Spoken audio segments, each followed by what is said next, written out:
আদি, কিন্তু প্রশ্ন হচ্ছে এটা কতদিন চলবে, কথা তো এটাই। ইতিমধ্যেই মানুষের মধ্যে একটা প্রশ্ন সৃষ্টি হয়েছে, হতাশা কোনো বলবো না, প্রশ্ন সৃষ্টি হয়েছে কি হচ্ছে কি হবে, সামনে কি ওরা পারছে না কিনা, এটা ওনাদেরও বুঝতে হবে, আমাদেরকে তো সহায়তা করতে হবে। তো সহায়তা আমরা করতে হবে না, তো ওনারা সহায়তা না নিতে পারেন তাহলে তো আমরা করতে পারবো না। আমরা তো দর্শক হিসাবে সাহায্য দিতে পারি, কিন্তু কার্যকর কাজটা ওনাদের করতে হবে। বিশেষ করে উপদেষ্টা যে কয়জন যথেষ্ট না, এবং আমরা মনে করি পুরোপুরি দক্ষ না। বিশেষ করে দেশ পরিচালনা, অর্থনৈতিক পরিচালনা ব্যাপারে দক্ষতার অভাব আছে বলে আমরা মনে করি। অভিজ্ঞতার অভাব তো আছে, দক্ষতার অভাব আছে।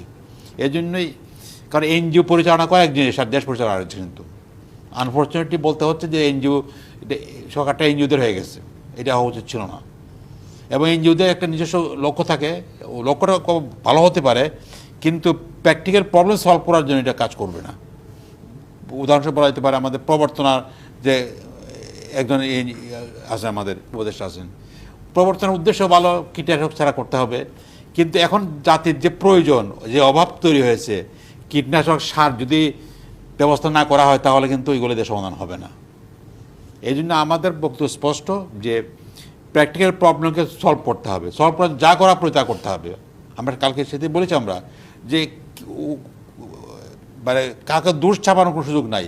চক্রান্ত হতে হোক কবি, সুযোগ তো তারা নেবেই। কারণ একটা বিপ্লব হয়েছে, মানুষ জাগরণ হয়েছে, এক গ্রুপ পরাজিত হয়েছে, পরাজিত শক্তি চিরদিনই সুযোগ নেয়, নেবেই। আমরা যদি এই সুযোগটা দেই তাহলে কিন্তু এটা যাতে হতাশ হবে, এবং বিপ্লব যদি ব্যাহত হয়ে যায় তাহলে এর চেয়ে চরম দুর্ভাগ্য কারোই হবে না। এই জন্যই গভর্নমেন্টকে আমরা হুঁশিয়ারি করেছি যে আপনাদেরকে সিরিয়াস হতে হবে, এবং সিরিয়াস হলেও হবে না, প্র্যাকটিক্যাল পদক্ষেপ নিতে হবে, লোক নিয়োগ করতে হবে। যদি আপনারা করতে পারেন তাহলে এই যে বাজারের কথা আসছে, বাজারে মনিটরিং করা, ঠিকমতো করা, উৎপাদনের সঙ্গে চাহিদার সঙ্গে সঙ্গতি বিধান করার ব্যবস্থা করা, এগুলো করতে হবে। প্রয়োজনে আমদানি করার ব্যবস্থা করতে হবে, শুল্ক কমাতে হবে।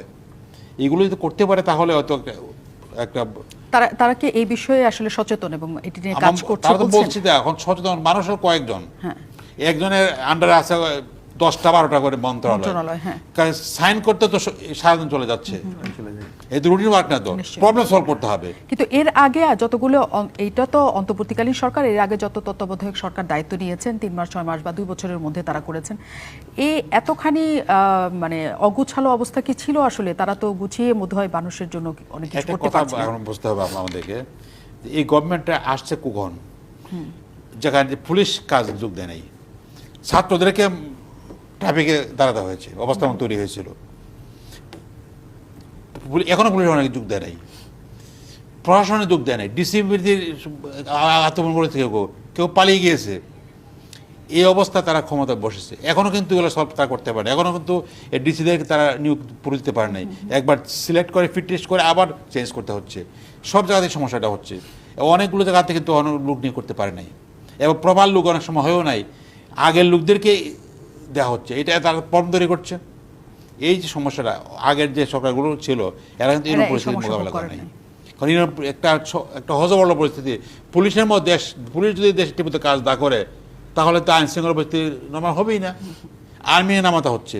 তা আর্মির পক্ষে তো এগুলো সম্ভব না এই মুহূর্তে। এই জন্য কথা হচ্ছে যে এই গভর্নমেন্টকে একটা তাদের অজুহাত আছে নিঃসন্দেহে যে আমরা একটা এমন পরিস্থিতি আসছি, ভঙ্গুর পরিস্থিতি আসছি, এবং এইগুলো সমাধান করা এবং সংস্কার করা একই সাথে অনেক কিছু তাদের করতে হবে। মানে আগে যা করা হতো তার চেয়ে অনেক গুণ বেশি তাদেরকে সচেতন হতে, অনেক কাজ করতে হবে, এবং এই কাজ করতে যেই সময় লাগবে ব্যাপারটা তাই হচ্ছে মনে হচ্ছে শেষ পর্যন্ত।